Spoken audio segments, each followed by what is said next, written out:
Bonjour à toutes et à tous et bienvenue dans l'école du futur. Au programme aujourd'hui, on va d'abord partir à la découverte d'un ingénieur français qui a inventé dans les années 70 ce qui aurait bien pu devenir Internet à l'époque. Il s'appelle Louis Pouzin et c'est notre rôle modèle du jour. Et ensuite, elle a une idée derrière la tech. C'est Milly Adaé qui est avec nous aujourd'hui en plateau. Bonjour Milly. Bonjour. Bonne année.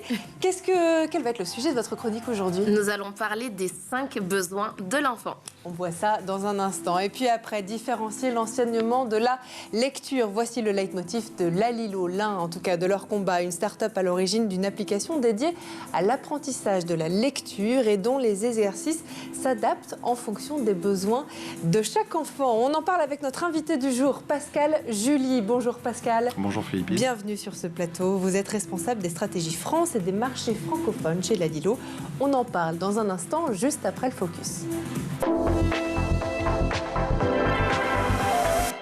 Bon, alors je vous apprends rien, Internet est désormais incontournable dans notre quotidien, sauf qu'il y a 50 ans, on en était qu'à ses prémices. Les Américains, eux, avaient d'abord lancé ARPANET, un réseau qui n'a pas échappé à l'INRIA, qui a recruté dans les années 1970 un ingénieur français, Louis Pouzin, pour en lancer une version française. Et on découvre tout de suite son portrait, signé Xavier Terrade. Vincerf reconnaît que ses travaux l'ont inspiré pour l'élaboration du protocole de transport d'Internet TCP. Car en effet, l'ingénieur en informatique Louis Pouzin, né en 1931, a contribué dans les années 1970 au développement des réseaux à commutation de paquets, système précurseur d'Internet. Auparavant, l'ancien élève de Polytechnique avait travaillé dans les années 1950 pour la compagnie industrielle des téléphones et la société d'informatique Bull, alors qu'il a ensuite travaillé chez Météo France en 1969. Il a rendu visite aux universitaires en charge du réseau américain ARPANET. Quelques mois plus tard, il entre à l'Institut national de recherche en informatique et en automatique pour mettre en place une version française de cet ancêtre d'Internet. J'ai intégré l'IRIA quand le gouvernement de Gaulle, à l'époque, avait décidé de faire un réseau comme l'ARPANET. C'est à partir de ce moment-là que je me suis plongé dans les réseaux. Il n'y avait pas grand-chose à lire d'ailleurs à l'époque. Il y avait une demi-douzaine de bons documents. Et puis, il n'y a pas de machine. Ce réseau français s'appelait Cyclade. Louis Pouzin était chargé de mettre en place une communication pédagogique présentant le fonctionnement de ce réseau qui a permis de relier 25 ordinateurs en 1975. Il fallait déjà dégrossir le sujet pour que les gens puissent travailler avec les outils. C'est en même temps qu'on a écrit, on pourrait dire, je dirais pas le manuel, mais on a écrit le bouquin qui servait d'introduction à ce futur réseau. Et ça a été très réussi parce que, à l'époque, personne n'était capable de parler de réseau en dehors de gens assez avancés. C'est deux fascicules imprimés par l'IRIA qui étaient ce dont les gens pouvaient parler sans avoir besoin de connaissances techniques. L'ingénieur français n'est pas peu fier d'avoir retrouvé les mots qu'il avait écrits dans la bouche des dirigeants de l'époque. C'est ça qui a servi d'introduction au réseau en France. Au bout d'un an, je me suis aperçu que la plupart des gens qui parlaient au nom de l'État ou d'institutions racontaient ce qu'il y avait dans ce résumé, quoi. Sans jamais nous citer d'ailleurs. Louis Pouzin est resté en poste à l'IRIA jusqu'en 1980. En 2012, il a commencé à promouvoir l'idée d'un nouvel Internet. L'année suivante, l'ingénieur français a reçu le Queen Elizabeth Prize for Engineering avec 4 autres pionniers d'Internet. Robert Kahn, Vinton Cerf, Tim Berners-Lee et Mark Andreessen. Une décennie plus tôt, la France l'avait déjà décoré de la Légion d'honneur.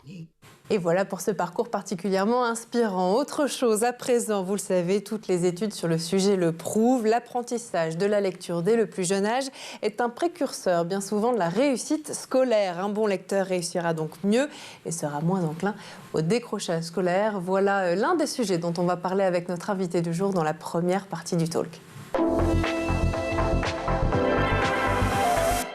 Et aujourd'hui à nos côtés pour en parler, Pascal Julie, responsable stratégie France et des marchés francophones chez Lalilo. Et si l'intelligence artificielle permettait d'apprendre à lire? C'est le pari audacieux de 3 ingénieurs, vos chefs quelque part, qui se sont rencontrés à l'école polytechnique. Ils s'appellent Laurent, Amine et Benjamin. Ils mettent au point un logiciel d'assistance pédagogique à l'apprentissage de la lecture. C'est ça, jusque-là, je me trompe? Oui, si on veut décrire Lalilo en 2 mots, c'est une plateforme d'assistants virtuels pour les enseignants, cycle 2, cycle 3, pour tous les élèves de 5 à 10 ans, on va dire, pour aider à l'enseignement de la lecture à travers la différenciation pédagogique assistée par ordinateur, en fait. Quel a été l'élément déclencheur de Lalilo? Qu'est-ce qui leur a donné envie de créer cette société? L'impact social, comme vous l'avez rappelé, effectivement, l'accès à la lecture via le déchiffrage, qui est la première étape à partir du langage oral, bien sûr. Bon, c'est toute une chaîne d'apprentissage, mais est un énorme précurseur de l'échec scolaire en général, et lutter le plus tôt possible contre ces difficultés d'apprentissage de la lecture permet de lutter contre les inégalités sociales in fine. Donc c'est vraiment une but d'impact social. C'est aussi pour ça qu'on est un outil scolaire. On ne s'est jamais adressé aux parents d'élèves ou aux familles. On sait que l'impact social vient à travers partenariat avec l'école. En 2021, Lalilo a été racheté par le groupe Renaissance pour un montant non divulgué. Vos équipes se préparaient alors à accélérer aux États-Unis tout en poursuivant leurs efforts de recherche et développement. Quelques années plus tard, où est-ce que vous en êtes dans votre déploiement ? Alors, Lalilo est présent dans le monde entier, dans 2 langages. On a le langage en langue française, on a l'apprentissage en langue française et en langue anglaise américaine. Donc nos deux plus gros marchés, ce sont la France et les États-Unis, assez logiquement, mais on est présent, on a eu des professeurs et des élèves actifs dans 146 pays en 2023. On a à date pas loin de 100 000 professeurs actifs dans le monde, 98 000 exactement, pour 1 130 000 élèves l'année dernière. Donc on est très fiers, on a passé la barre du million en 2023. Et c'est important. Donc oui, le développement de Lalilo passe par ce passage à l'échelle, cette massification. Et bien entendu, en parallèle, on a continué et on continue constamment d'améliorer le produit, des nouvelles fonctionnalités, le perfectionnement des algorithmes et des feuilles de route pluriannuelles pour à la fois en ingénierie IA, à la fois en développement du software lui-même, améliorer constamment grâce au retour très nombreux de tous ces enseignants, tous ces nouveaux enseignants qui utilisent Lalilo. Alors justement, vous parliez d'intelligence artificielle. Lalilo fait partie de ces entreprises du secteur de l'éducation qui investissent dans cette nouvelle technologie. Vous connaissez aussi les craintes qui entourent cette technologie dans le secteur. Vous, au contraire, chez Lalilo, vous en êtes convaincu de son utilité pour justement lutter quelque part contre l'illettrisme, puisque c'est l'une de vos missions aussi.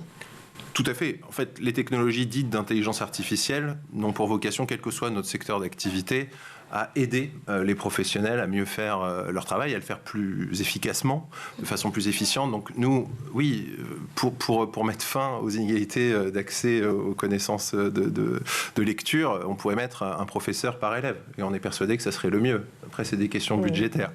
Dans le contexte dans lequel on est, les outils d'IA permettent aux enseignants d'avoir une nouvelle corde à leur arc pour faire ce qu'ils savent déjà mieux faire que toute machine, la différenciation pédagogique, la pratique en one-one avec l'élève.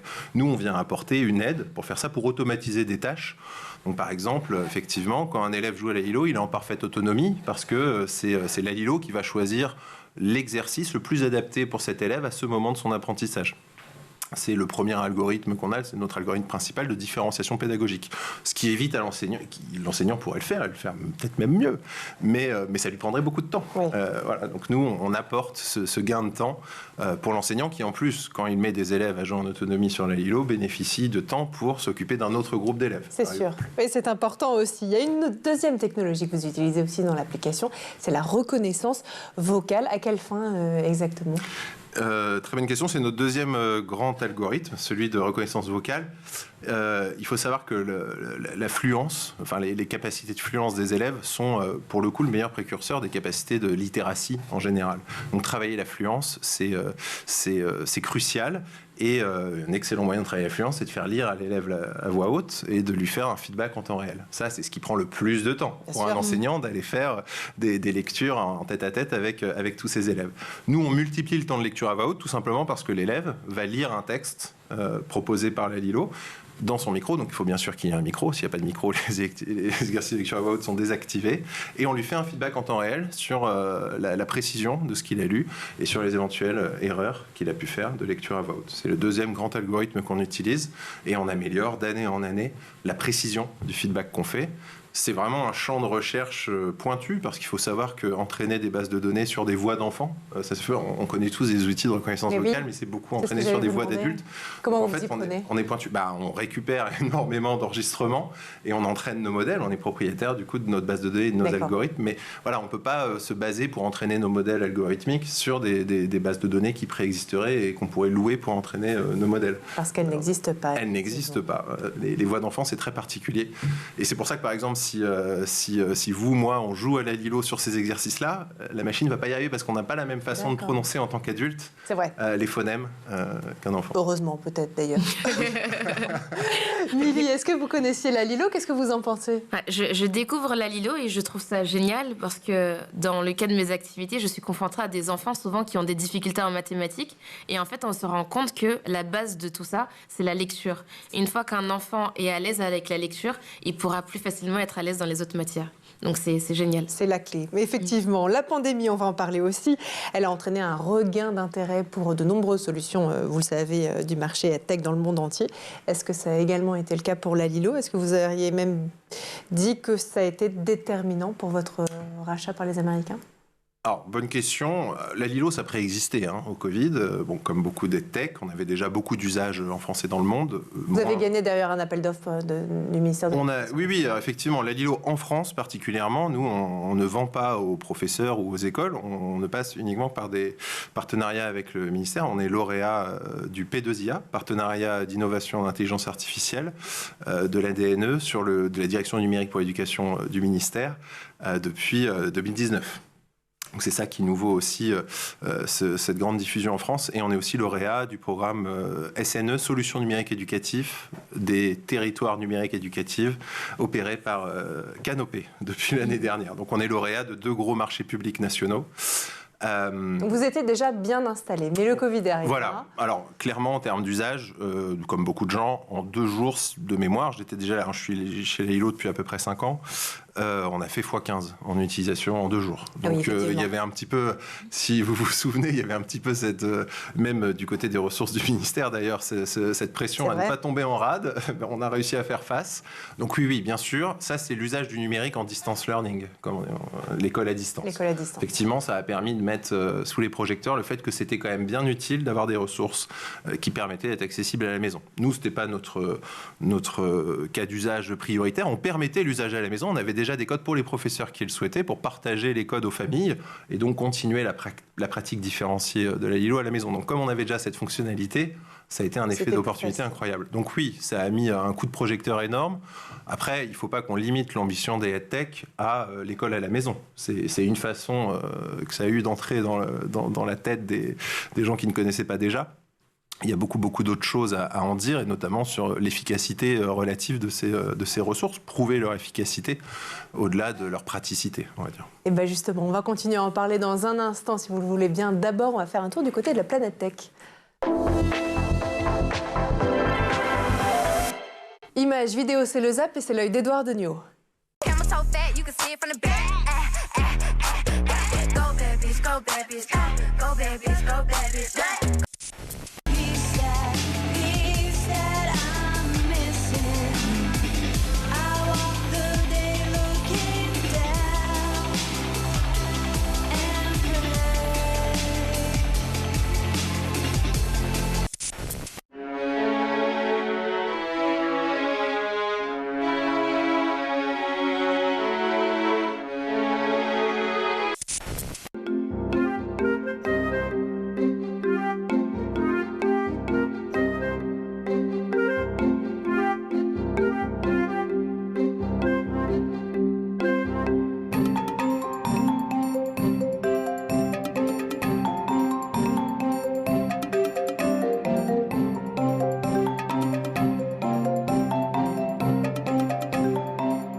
Et on est de retour toujours sur le plateau de l'École du Futur et en compagnie de notre invité Pascal Julie, le responsable des stratégies France et des marchés francophones chez Lalilo. Juste avant de reprendre notre discussion, on va laisser place à la chronique de Milly Adaé qui a une idée derrière la tech. Milly, aujourd'hui vous allez donc nous parler des 5 besoins de l'enfant. J'en suis convaincue, l'école du futur commence à la maison. On a déjà vu des enfants, que ce soit en classe ou à la maison, avoir des comportements perturbateurs. Et très souvent, la première réaction, c'est de les gronder. Et si on prenait un peu de recul pour analyser les besoins non satisfaits qui peuvent créer ces irritations? Je vous propose de nous intéresser à 5 besoins fondamentaux qui contribuent à l'épanouissement des enfants. Alors Milly, moi j'ai quand même une question à vous poser. D'où est-ce qu'elle vient cette théorie des 5 besoins fondamentaux? Alors, ça vient d'Abraham Maslow, un psychologue américain qui a développé la théorie de la pyramide des besoins à partir de ses observations en 1940. C'est une représentation pyramidale de la hiérarchie des besoins. Donc on trouve 5 étages avec le besoin physiologique, de sécurité, d'appartenance, d'estime de soi et d'accomplissement. Commençons donc par le besoin physiologique. En quoi une alimentation saine et un sommeil adéquat sont-ils cruciaux pour le développement des enfants? Les besoins physiologiques, c'est les besoins les plus essentiels. Manger, boire, dormir, être propre, bouger. Une alimentation équilibrée assure la fourniture de nutriments essentiels, indispensables à la croissance physique et au développement cognitif des enfants. Et c'est pour ça que dans les campagnes de sensibilisation, l'accent est souvent porté sur l'alimentation variée, faire attention au sucre.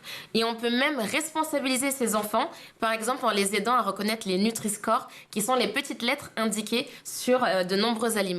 Le sommeil, quant à lui, est vraiment crucial, car c'est pendant la période de l'enfance que le cerveau consolide les informations apprises, ce qui favorise une meilleure mémorisation et une régulation émotionnelle plus efficace.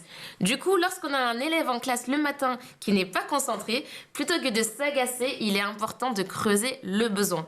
Porter un autre regard sur la situation consiste à se demander si le problème vient d'un manque de sommeil ou que l'enfant a regardé la télé juste avant d'aller à l'école et est tout excité, ou simplement qu'il a faim. Et c'est là qu'une bonne communication avec les parents entre en jeu. Effectivement, c'est essentiel. On va passer maintenant aux besoins de sécurité. Milly, en quoi un environnement stable et des relations sécurisantes sont-ils essentiels pour les enfants? La sécurité émotionnelle et physique crée le socle sur lequel les enfants peuvent construire leur confiance et leur estime de soi.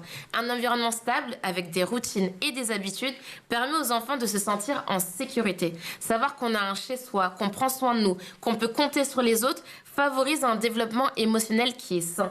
Des relations sécurisantes avec des adultes fiables permet d'avoir un modèle d'attachement qui renforce encore la confiance et la stabilité émotionnelle. Et de nos jours, on parle de plus en plus de santé mentale. Ça commence tout petit avec le besoin de sécurité. Se sentir assez en sécurité pour dire comment je me sens, pour dire quelque chose qui vient de se passer, et ce sentiment de sécurité doit absolument être préservé. Alors du coup, Milly, comment les relations sociales positives influent-elles sur le développement émotionnel des enfants? C'est ce qui fait la transition avec le besoin d'appartenance. On a évoqué l'importance des relations sécurisantes avec des adultes, mais ça va encore plus loin. Les relations positives, que ce soit avec la famille, d'autres enfants, des camarades de classe ou encore les enseignants, sont cruciaux pour le développement social et émotionnel de nos enfants. Et c'est là où le harcèlement peut avoir des conséquences graves sur la construction d'un individu en créant un sentiment d'exclusion et de mal-être. Les enfants ont besoin d'attention. C'est donc chacune de nos interactions, parfois même anodines avec un bonjour et merci, qui aide les enfants à développer des compétences sociales essentielles. Le sentiment d'appartenance à un groupe donne donc la capacité à établir des relations saines qu'on va pouvoir garder tout au long de la vie. Alors n'hésitez pas, si vous le pouvez, à inscrire vos enfants dans des activités où ils seront avec d'autres enfants qui ont les mêmes centres d'intérêt. Alors Milly, on monte d'un cran sur la pyramide pour aborder le besoin d'estime de soi. Comment les parents et les éducateurs peuvent-ils encourager une estime de soi positive chez les enfants ? Il s'agit de reconnaître les efforts et pas seulement les résultats. D'accord, votre enfant n'a peut-être pas eu 15 de moyenne, mais peut-être qu'il est passé de 10 à 11 et ça s'encourage.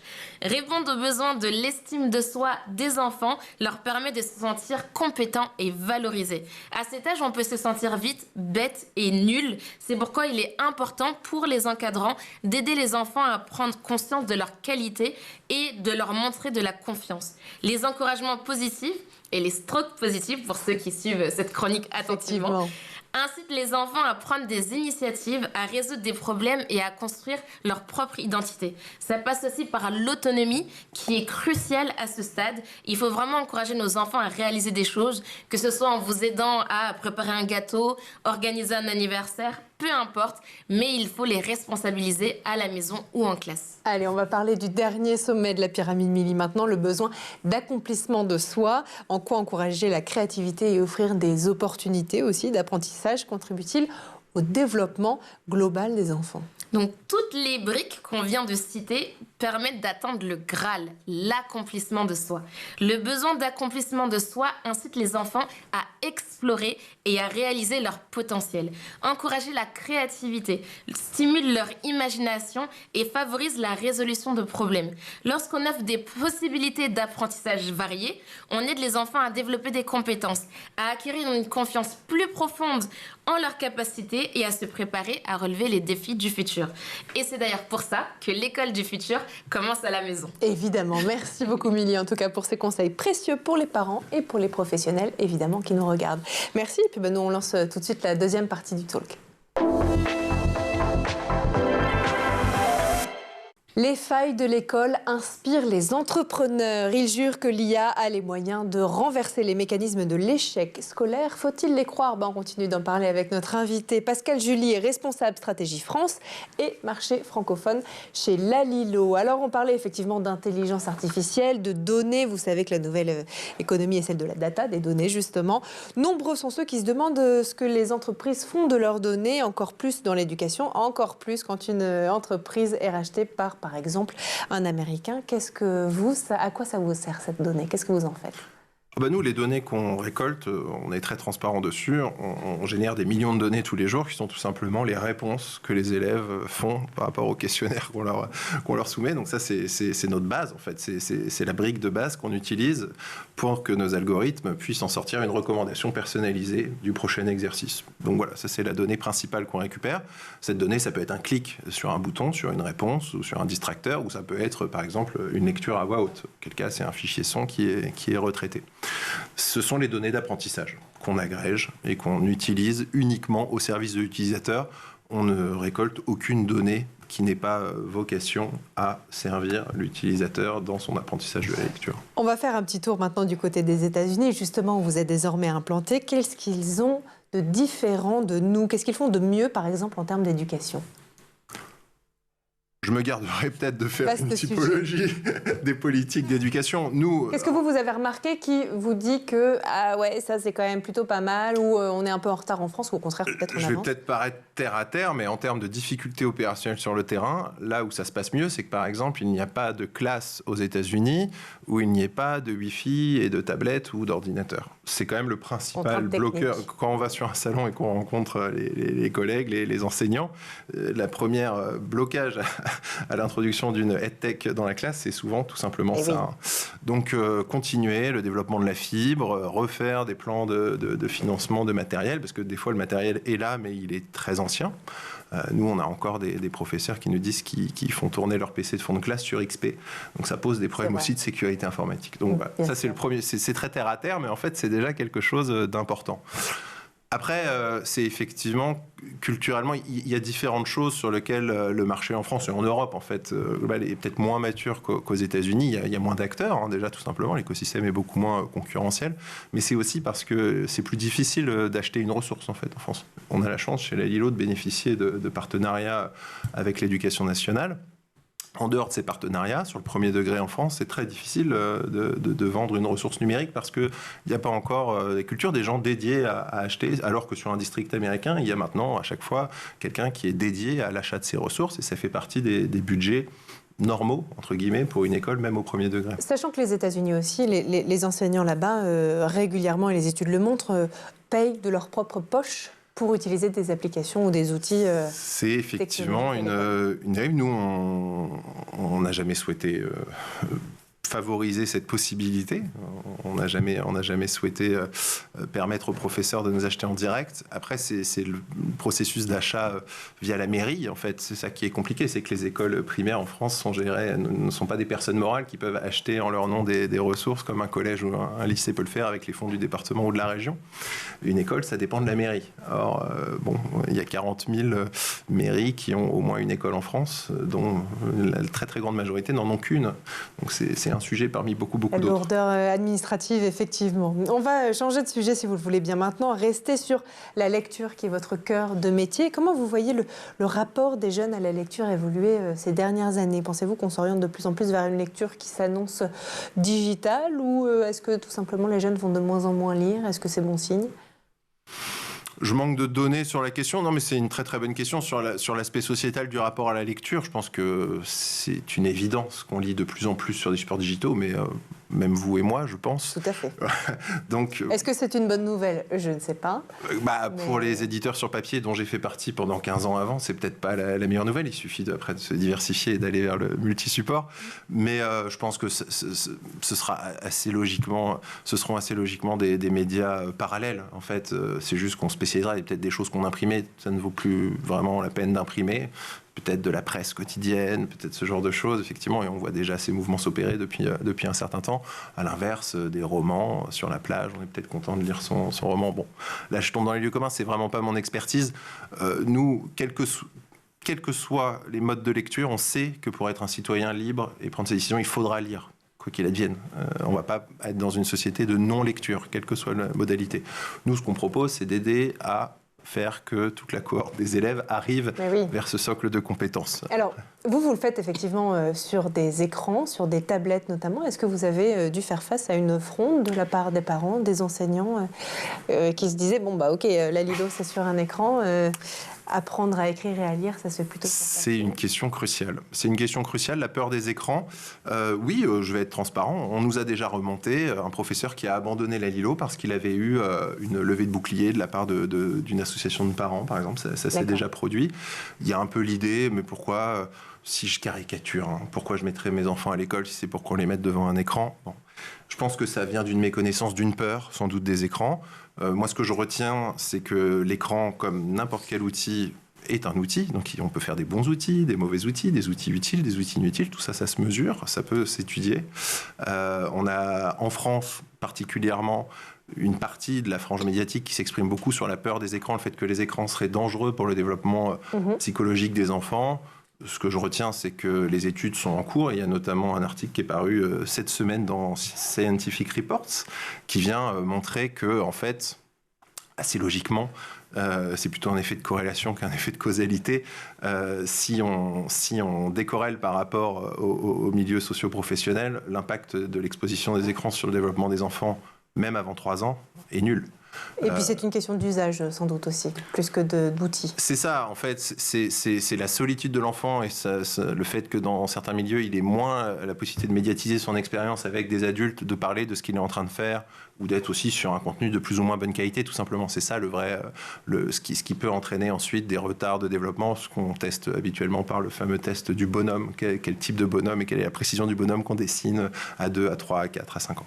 Quoi qu'il en soit, vous le voyez, les technologies ouvrent des portes insoupçonnées pour donner aux enfants le goût de lire. Merci beaucoup, en tout cas, d'avoir été avec nous. Pascal July, je rappelle que vous êtes responsable des stratégies France et des marchés francophones chez La Lilo. Merci d'avoir été parmi nous. Ça s'appelle La Lilo et c'est disponible sur Android, sur Apple. C'est pas une application, c'est un site web. C'est un site web. Donc, surtout PC ou tablette. On n'est pas encore disponible sur format mobile, mais c'est un site web accessible, lalilo.com. Encore mieux, encore plus large. Merci aussi à vous, Milia Day, d'avoir été avec nous, chroniqueuse du jour. Merci à vous de nous avoir suivis, de nous avoir accordé votre temps. Et puis nous, on se retrouve dès demain dans l'École du Futur. Bonne journée.